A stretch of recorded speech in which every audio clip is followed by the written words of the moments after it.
Nothing can be more frustrating than when you go to sit down and watch one of your favorite programs on FuboTV and then you run into issues streaming it. Well, in today's tech video, I'm going to show you how to fix FuboTV if it isn't working on Element TV.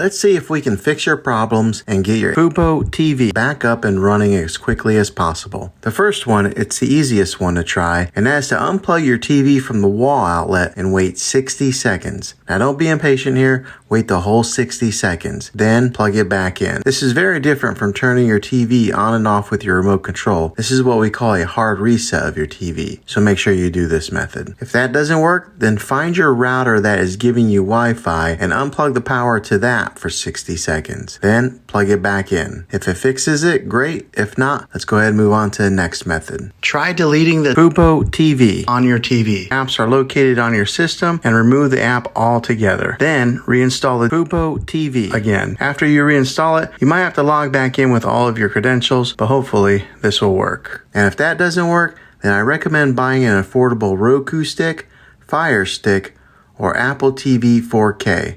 And plug that into your TV and use that as your main streaming player. And you'll be able to access FuboTV. I'll put links in the description down below of where you can get one. Well, hopefully this video was helpful. If it was, go ahead and throw a thumbs up on it. Go ahead and subscribe to my channel. I make tech videos all the time, and I would love to have you back in the next one. Take care.